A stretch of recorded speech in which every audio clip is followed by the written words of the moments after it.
ನಿಮ್ಮಿಂದಲೇ ನಾನು ಕಲಿತಿದ್ದೇನೆ. ಡೇರಿ ಮತ್ತು ಮೀಟ್ನಂತಹ ಇಂಡಸ್ಟ್ರಿಗಳಲ್ಲಿ ಕೆಲಸ ಮಾಡಬಾರದು ಅಂತ. ಈಗ ನಾನು ಕೆಲಸ ಮಾಡ್ತಾ ಇರೋ ಕಂಪನಿಯಲ್ಲಿ ಅದರ ಕಸ್ಟಮರ್ಸ್ ನೋಡಿದ್ರೆ ಅವರ ಅಪ್ಲಿಕೇಶನ್ ಹೆಚ್ಚಾಗಿ ನಾನ್ ವೆಜ್ ಕಡೆನೇ ಹೋಗುತ್ತೆ. ಇದರಿಂದ ನನಗೆ ತುಂಬಾ ಗಿಲ್ಟ್ ಆಗ್ತಾ ಇದೆ.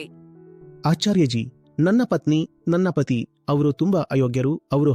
ಅವರು ಕುಡಿತಾರೆ, ಇದನ್ನ ಮಾಡ್ತಾರೆ, ನನಗೆ ಹೊಡಿತಾರೆ, ಮಕ್ಕಳಿಗೆ ಬಾರಿಸ್ತಾರೆ, ಅದನ್ನ ಮಾಡ್ತಾರೆ, ಇದನ್ನ ಮಾಡ್ತಾರೆ.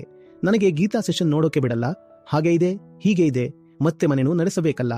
ಹೀಗೆ ಮಾಡಬೇಕು. ಈಗ ನಾನು ಏನು ಮಾಡಲಿ? ನಾನು ಏನು ಅಂತ ಹೇಳಲಿ?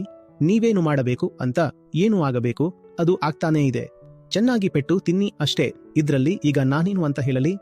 ನೀವೇ ಇಷ್ಟು ದೊಡ್ಡ ಷರತ್ತುಗಳನ್ನ ಇಟ್ಟುಕೊಂಡು ಬಂದಿದ್ದಾಗ ಅಲ್ಲಿ ನನ್ನ ಮಾತುಗಳಿಗೆ ಅವಕಾಶ ಇರೋದಿಲ್ಲ.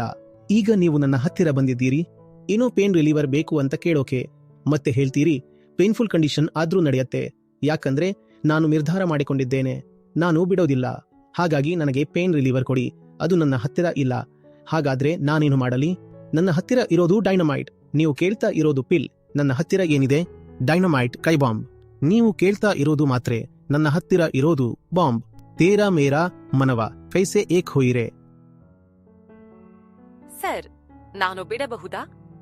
ಬಿಡುವುದಕ್ಕೆ ನೀನು ಯಾರನ್ನಾದರೂ ಕೇಳಬೇಕಾಗಿಲ್ಲ ಅಲ್ವಾ? ನಾನು ಬಿಟ್ಟಾಗ ಯಾರನ್ನೂ ಕೇಳಿಲ್ಲ, ಯಾರಿಗೂ ಹೇಳಿಲ್ಲ ಕೂಡ.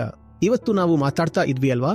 ಕೆಲವು ವಿಷಯಗಳು ಇರುತ್ತೆ, ಅವು ಸಂಪೂರ್ಣವಾಗಿ ಆಂತರಿಕವಾಗಿರುತ್ತವೆ.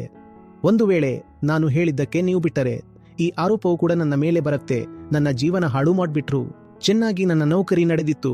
ತುಂಬಾ ಕಷ್ಟಪಟ್ಟು ನಾನು ಬಿಟೆಕ್ ಎಂಟೆಕ್ ಮಾಡಿದ್ದೆ, ನೌಕರಿ ಪಡೆದಿದ್ದೆ. ಇವರು ಗೊತ್ತಿಲ್ಲ ಯಾವ ಮಾಯಾಜಾಲವನ್ನ ಹೆಣೆದ್ರು, ಬಾಬಾಗಿರಿ ತೋರಿಸಿದ್ರು. ಚೆನ್ನಾಗಿರೋ ಹುಡುಗಿ ಕೆಲಸ ಎಲ್ಲ ಬಿಟ್ಟು ಮನೇಲಿ ಕೂದ್ಬಿಟ್ಲು. ಈಗ ಹಾಳಾಗಿ ಹೋಗಿದ್ದಾಳೆ. ಆ ಆರೋಪವು ಮತ್ತೆ ನನ್ನ ಮೇಲೇನೆ ಬರುತ್ತೆ. ನಾನು ನಿಮಗೆ ಸ್ವಲ್ಪ ಬೆಳಕನ್ನ ಕೊಟ್ಟಿದ್ದೇನೆ. ಆ ಬೆಳಕಿನಲ್ಲಿ ನಿಮಗೆ ಕೆಲವು ವಿಷಯಗಳು ಇನ್ನೂ ಸ್ವಲ್ಪ ಸ್ಪಷ್ಟವಾಗಿ ಕಾಣಲು ಶುರು ಮಾಡಿರಬಹುದು.